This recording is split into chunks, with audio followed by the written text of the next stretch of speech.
An important day in the process for an impeachment inquiry.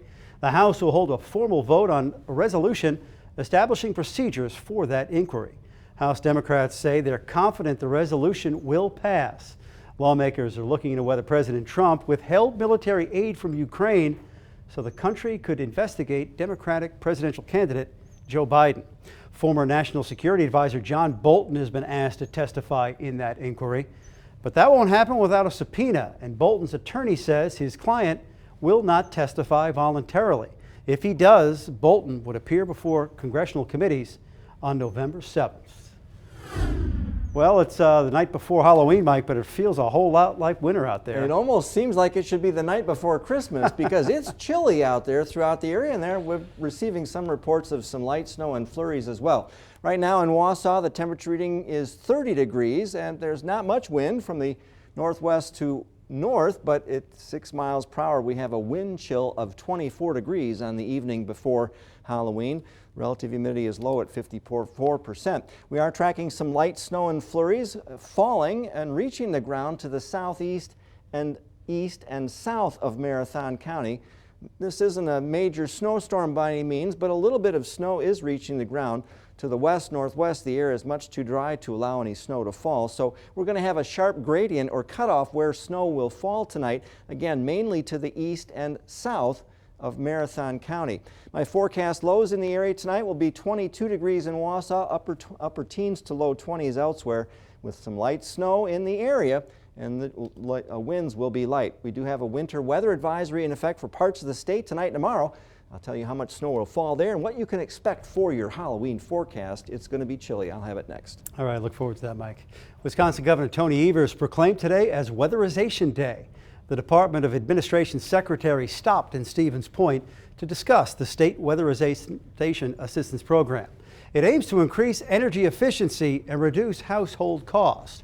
Over 6,000 homes have benefited from the program, including a grateful mother from Stevens Point.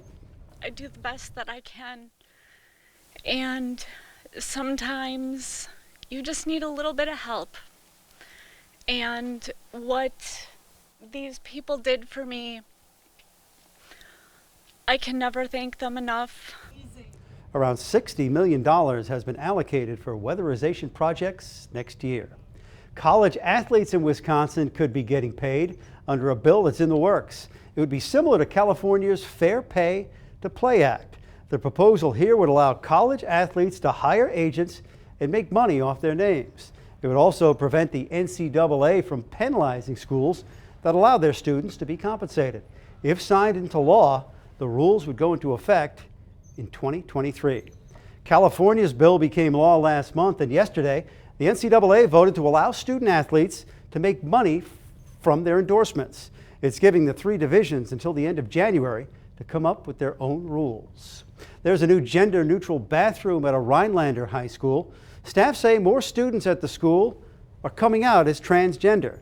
Discussions over the past year led to the bathroom with stalls that stretch from the floor to the ceiling to help all students feel comfortable. We're not trying to make a statement, we're simply looking out for the best interests of our students to make sure that our practices aren't getting in the way of them having a comfortable, meaningful experience at school. She says they've received complaints from the community, but they've been overshadowed with support. New at 10, Minnesota health officials are putting out a warning about a dangerous practice that could get people drunk faster. Authorities in Dakota County, near the Twin Cities, confiscated a device used to vape alcohol. The owner of the bar who purchased it says they didn't know it was illegal. They bought it online after hearing about it from a friend at a Wisconsin bar. So for younger people that are attracted to the e-cigarettes, the vaping, those kind of things, this is another product for people that are naive to alcohol, now potentially are being exposed to huge amounts of alcohol that they're not used to.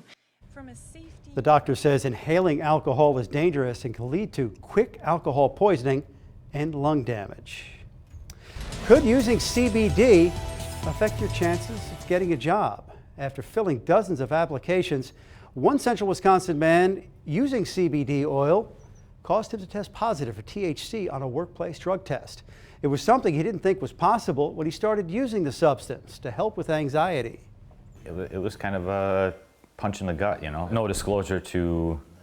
THC being positive on a drug test. That's should be a warning. Tomorrow night at 10, News 9's Sarah McGrew is digging deeper to find out why this legal substance is being flagged and what you should know if you are worried about being tested. Attorneys for the man accused of hitting and killing 3 Girl Scouts in a bomb last November wants to keep his statements to police out of his trial.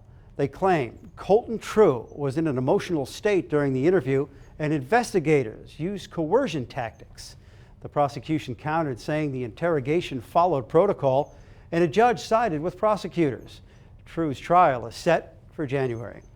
And this Saturday, a remembrance walk will be held in Chippewa Falls 1 year after that deadly crash. The walk will begin at 10 in the morning with a brief opening program. Guests are welcome to gather after the walk for refreshments, activities, and fellowship. Attendance is free, but registration is appreciated. New at 10, it's almost time to start filling up those Halloween bags with lots of treats. But before you hit the streets, News 9's Sarah McGrew has some tricks to keep you safe this Halloween. It's easy to get caught up in the spell of All Hallows Eve, so here's a few reminders from Wausau PD. Always walk in groups. Don't go out walking around by yourself, especially as it gets a little later in the dark.